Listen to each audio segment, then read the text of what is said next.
welcome back for another episode of Beyond Sport, the podcast where we talk around sport, mental health, careers, and everything in between. All right, so today I'd like to introduce our hosts. So we've got Nathan, we have Mark, we have guest college student speaker Ellie, and I'm very delighted to say to join us today is Billy Whitehouse.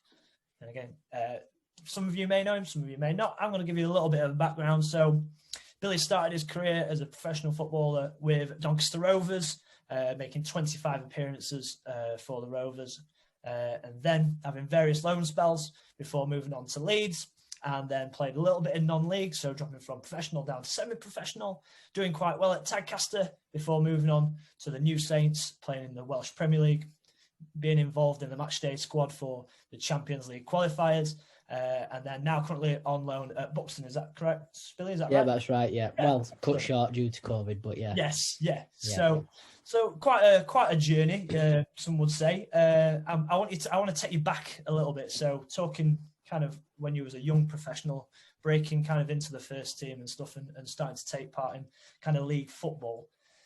A lot kind of happens in a short space of time, and when you've got kind of one manager going out and another manager coming in, how do you kind of deal with that kind of like mentally as a player and especially as a young pro as well? Yeah, I think for me, for when I first got my professional contract, it was quite a whirlwind where I'd sort of not got in the first team plan straight away. They went away to Portugal in pre-season, and I was the only one who they didn't take because I was out of the 4 young pros. Everyone else went except for myself. So straight away I was sort of on the back foot. I don't think it was anything sort of technically in the football side. I think it was more physically and the developing side. So I ended up going to Sweden with the youth team when I was a professional, and then came back from there and just sort of did well in training. And then Paul Dickoff, who was a manager at the time, sort of told me I'd been doing well, and then I made the bench. I think it was against Preston, and then made my debut a couple of weeks later at Burton. So from then on, I think I'd sort of been pushed out at the start, and I think he appreciated my sort of hunger to get into the first team. Obviously, being a Doncaster fan when I was a kid, and looking up to some of the players who were still in the first team, like Cops and Richie at the time. Obviously, Cops was still going, but yeah, it was such a crazy time for me, just because obviously growing up again, supporting Doncaster, and then sort of being written off at first to then contending for a starting 11 position in the matter of probably 4 months. And if I could go back now, I probably would still be at Doncaster. Everyone knows that they hold a special place in my heart. So, if I ever get that opportunity again, I'd love to come back. Yeah, and obviously, like you mentioned, it's a lot to take in, especially for you were 16 at the time. That's probably the same age as a lot of our learners, and they're dealing with kind of like the stress and anxiety of doing coursework and getting things in on time and preparing for university and further education and stuff like that. Kind of, if you go back to that, what kind of feelings and how is you kind of dealing with it, kind of off the pitch? Like obviously you shot into the public eye, you're on the cusp of the first team. A lot of people are talking about you. What sort of things did you do from there to deal with that? Yeah, so it was a crazy one, really, because I remember when I first got my professional contract, and it's all I ever wanted from being 11, 12 years old, and I really wanted it at Doncaster. So when I did get the call, I got pulled in to say I was getting a professional contract. I just remember bursting into tears and phoning mum and dad and just being sort of that happy, to have received one. But at the time, I didn't really feel the pressure throughout the season. It was probably the last 2 or 3 weeks of being a youth team player to get in the professional contract where it really hit me, as in, I just remember not being able to eat because I was so nervous and just wasn't myself. And I was a bit of a ghost around the training ground, just because I wanted to succeed so much, and then to obviously finally get that. But the weeks prior to that, it was just so intense. I didn't want to come out of my bedroom. I was just thinking, well, what if I don't get one?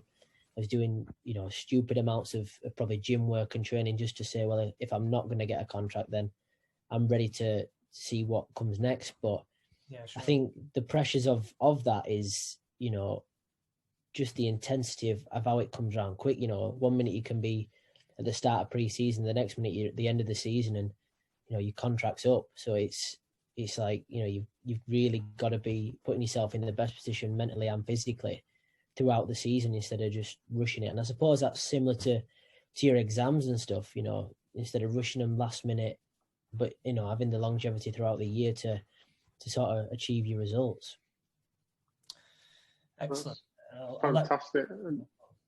Yeah, that's class. And the fact you're able to link it to the sort of experiences our students go through really does hit home. As Craig alluded to in the intro, obviously, like being a bit of a journeyman across professional and semi-professional football, how have you found like the differences between the two in terms of like sort of like an emotional roller coaster, really? Like, have you had to adjust, or have you just like sort of resilience, taking it in your stride, and each sort of day, week, season as it comes?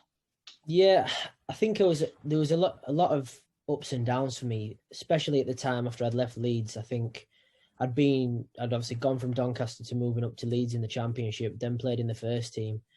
And there's all this talk about me getting new contracts, and then unfortunately I didn't get one. I ended up leaving Leeds and not having a contract for 6 months. I couldn't get a club. I'd been on trial at places and just nothing seemed to materialise. And I think in that phase, there was a point where I wasn't sure if I wanted to carry on playing because I didn't really want to play non-league. I still do think I'm better than non-league, and that's no disrespect to non-league players, but you have got to back yourself. And I feel at that point I was sort of, well, if I'm not going to play at the level I deserve to be playing at, then do I try something else? But then I remember doing a workout. I remember it so clear. I was doing a workout in the garden in I think it was like a December night, and it was freezing. I just remember like sat down exhausted looking up, right, if you're going to do it, then you're doing it now or you stop. And then I remember from that point onwards, I'd been at Shamrock Rovers on trial in Ireland, and I came back and I went to sign for Doncaster. And really, I wasn't interested, if I'm being honest with you. I think I went there just to see, and it was a couple of lads I knew who were at Doncaster when they were young, and said, "Oh, just come and play to see will you play till the end of the season." And I sort of did. We got in the playoffs, and I sort of felt my love sort of coming back for it then. And then I had to they contacted me, Doncaster, would you play next season? We think you'll be here till January and we'll be able to sell you. And I said, look, I'm going to go on holiday and see what I want to do, because at that point I still didn't want to play non-league, and I still didn't want to put myself through going through a job. And that's no disrespect again to non-league players, but I always see myself as a professional, and I always will be that. But then I had the 6 months at Doncaster where I really kicked on, and I was just sort of tunnel vision with everything. I didn't care who I upset, didn't care what was going on in my personal life. All I wanted to do was get back to the level. And you can ask my brother. I was probably awful to my brother at points, because, and he'll probably still tell you that now, because probably well deserved that though, to be fair. Oh yeah, definitely. Definitely. But yeah, I think in that stage of my life was probably the most important probably year in my life out of professional football, which really taught me about myself and what I want to achieve off the pitch as well as on. I think obviously then getting the move to the new Saints and being bought and Doncaster's record player, it really changed from where I was probably the year before, where I literally didn't have any money coming in, no income, no football for 6 months. So it was a really, really scary time for me at that point. I was only 21, 22. So would you say that sort of hammers home like the meaningfulness and power of resilience and genuinely, like when you come up to tough times, just taking a step back, thinking and sort of not giving up and just keeping going, really? Yeah, definitely. I think the word I sort of use most is being relentless. I think I use that a lot within the charity and in the academy that I have as well. I think in anything you do in life, I think you have to be relentless, and if you're going to do it 100% or don't do it at all. I think there's sort of, we always speak about having an intense but calmness about you, where you know where you want to be, but you also have that where you can see what's around you instead of just running at things 100 miles an hour and not sort of having that time to stop. Where I think, again, the intense calmness comes into that, where you sort of have to see things but also approach it by being relentless. Billy, as a professional yourself, you're constantly under the microscope, and especially playing for TNS. When I think of the Welsh Prem, I think of TNS.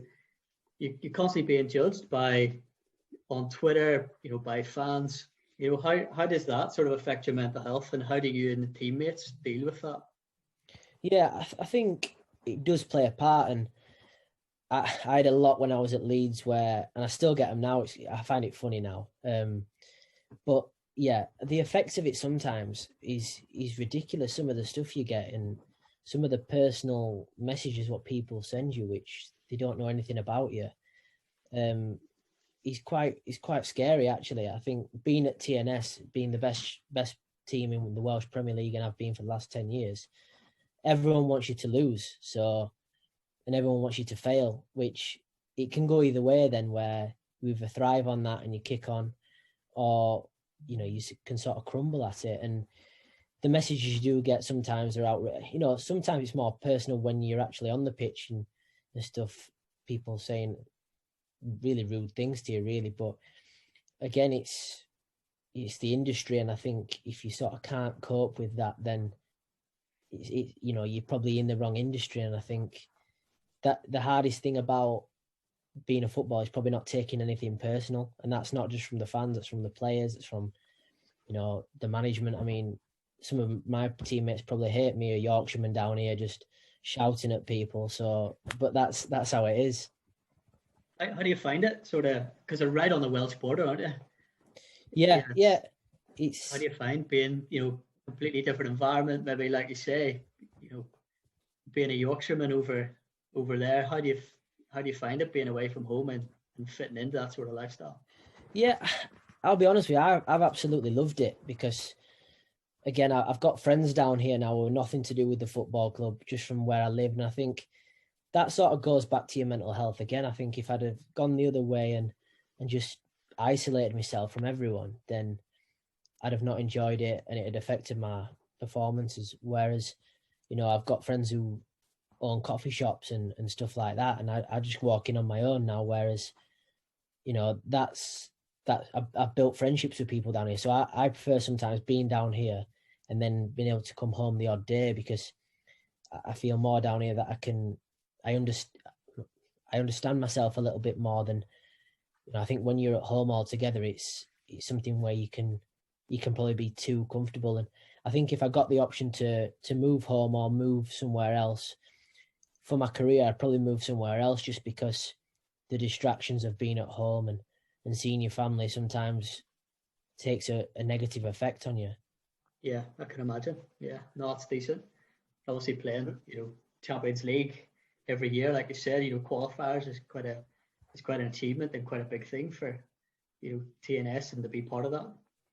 Yeah, the games you play are absolutely ridiculous. I think last year we played Copenhagen and Ludogorets, and just to go to the stadiums are just, I mean, I remember walking through Copenhagen and just the Copenhagen Ultras just look like they was going to kill you, but the buzz of it, it does give you that sort of, wow, you're here now. You can't sort of be starstruck to what it is. You're playing on the same pitch, and I think that's probably one of my biggest strengths is I'd rather play against someone who's world class than someone who's a semi-professional, because I'd rather make someone who's meant to be a world-class player look silly than a non-league player.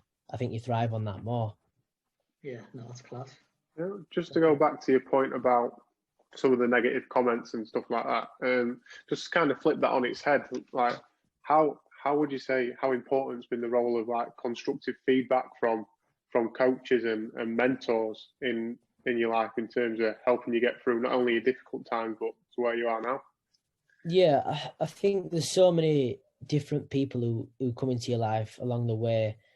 I wouldn't say they always stop and they're here for the long run, but I think that's the main reason of a career. I think if I go back to my time with Doncaster, I think James Coppinger's a huge factor in my life still now, still quite good friends, still speak.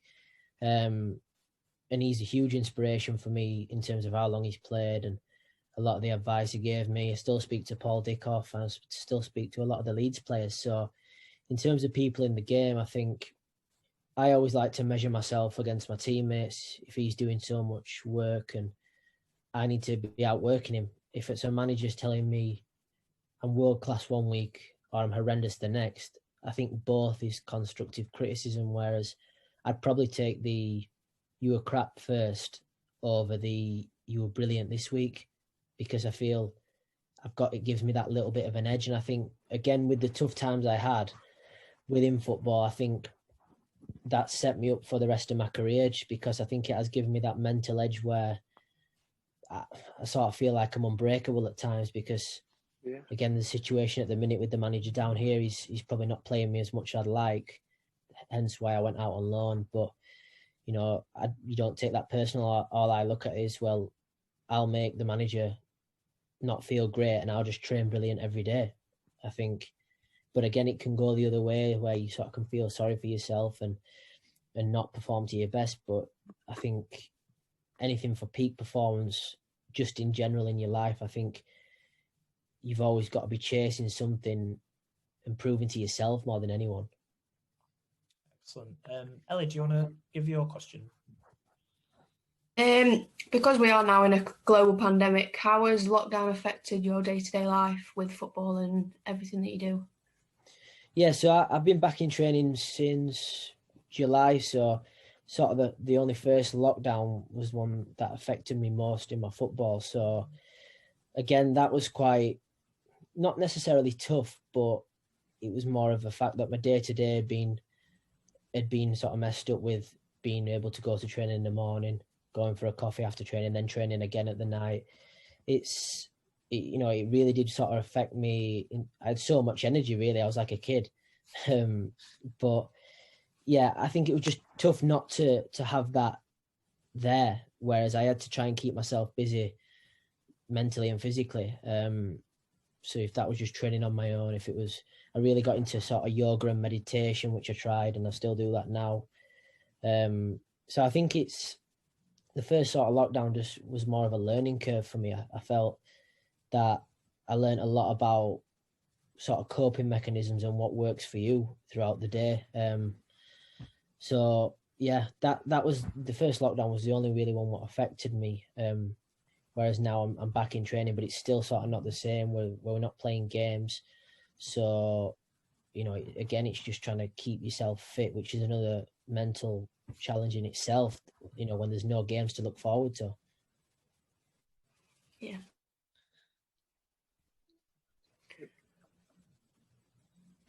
So what are your plans both now going forward, like within football and without football, like outside of football, sorry? Yeah, so I think with the football, I'm coming out of contract in the summer, and I'm quite an open book with it. I think I'd love to go abroad and play, which has been spoke about with my my representatives. So we'll see about that. You know, again, I'd love to come and play for Doncaster again if the opportunity was there. You know, I think I've still got unfinished business, and I'm sort of probably not as happy as I should be how I left the club. Obviously, I'd go back if I could. I'd never take away from playing for Leeds, but you know, I still feel like I've got unfinished business at Doncaster. So yeah, in terms of the football, I'm quite open-minded in terms of what's coming next. I think I'll be 25 in the summer, so I'm just sort of looking forward to trying something else and trying something new. In terms of away from football, I feel obviously I'm a Mexborough boy, so with the charity and the academy, I've sort of wanted to give something back. I think the people of Mexborough have been really good and supportive for me over the years, even when I had my good times and my bad times. So I think that's the main reason why I set both up, and I wanted to give opportunities within the football academy to kids and let them see what it's actually like in the football world, because, you know, you do sort of see some academies and, you know, it can be mistreated, and I want to really give these kids the real world of it, if anything. And within the charity, I think it's the same thing. I want it to be a worldwide sort of charity in the future, which I think it will be with the tracks we've made. But yeah, everything's running quite smoothly throughout a pandemic. I know it's quite tough, but you know, we've put the tracks down to grow. Yeah, and you obviously mentioned the Mind Over Matter charity, and again, follow them on all the social media handles and stuff like that. They do some great work. I've noticed that you're doing a little campaign, Frame of Mind walks. Is that correct? Is that something going off? That's a recent project for us.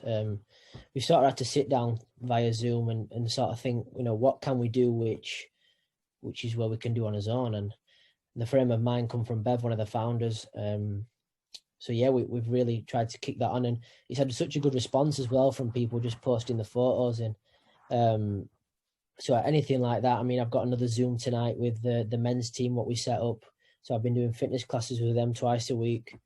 And anything really, I think we do a lockdown session every week for people to listen to. And I've had good feedback from that where, people have said, I look forward to it every week to listen to it. He said, just to hear people have a laugh through Zoom. I think, again, people sort of mix mental health and what we're trying to do sometimes in different areas where sometimes people don't often sort of show they're watching with a like or a comment, but we don't do it for that. I think people just, if they know it's there, then they can watch it whenever. So we're just trying to create that platform for people as, if you do need a chat, if you do need to get away from your social life for an hour and just watch something what will make you feel good.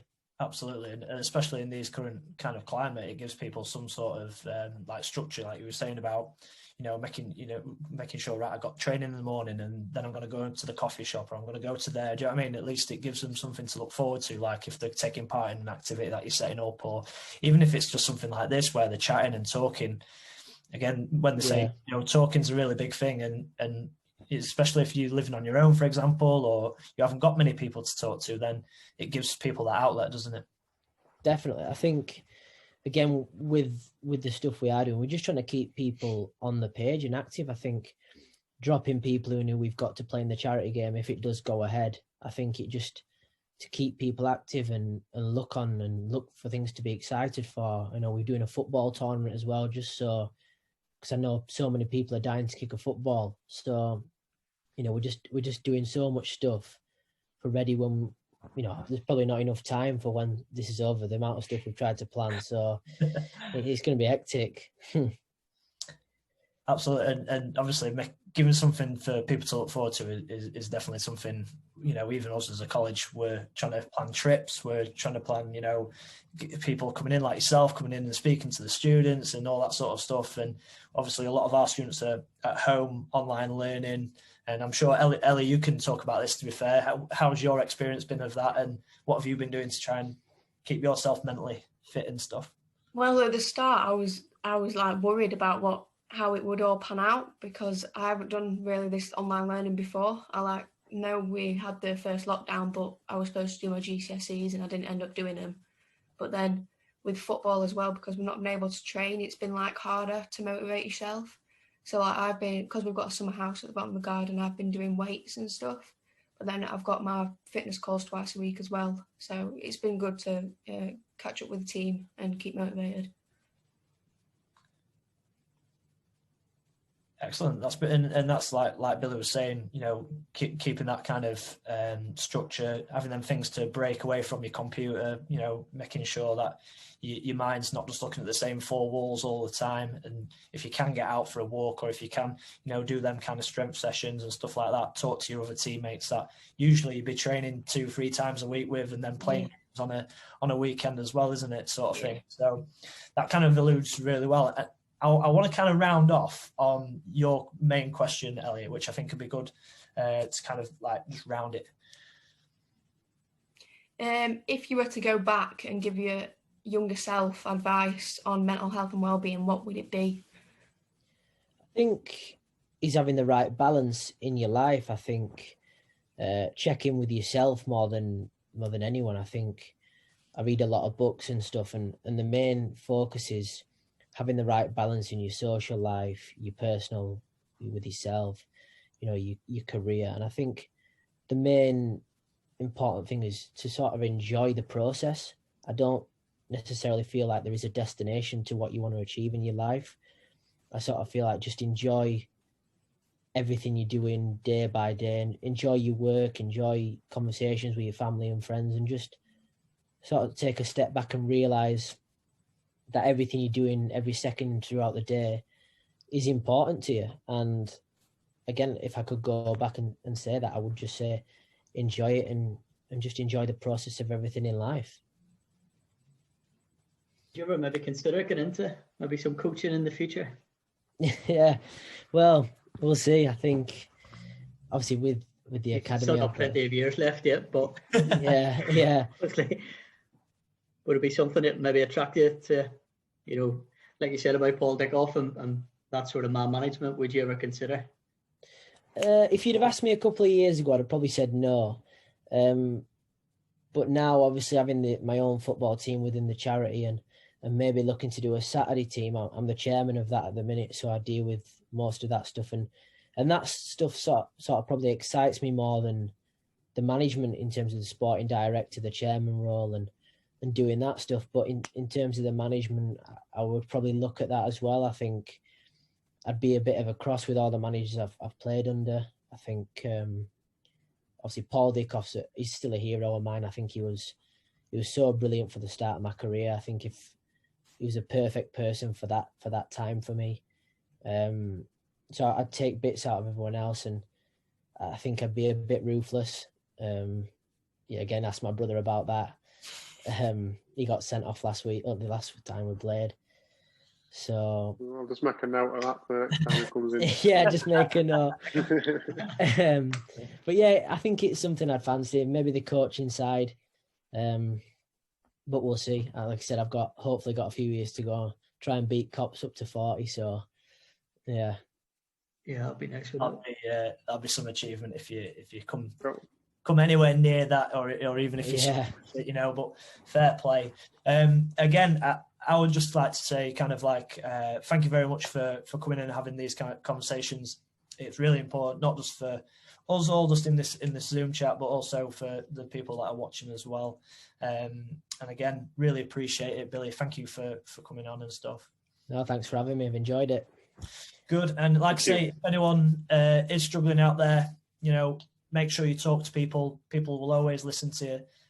Our social media lines are always open, and vice versa. If you want to get in touch with Mind Over Matter charity as well, then you can find them on various social media and on the internet and stuff like that. So again, from me, thank you very much. And, thank you. Cheers, Billy. No, thanks a lot. Brilliant. Thank you. Cheers. Thank you very much. Cheers. Take care. Bye.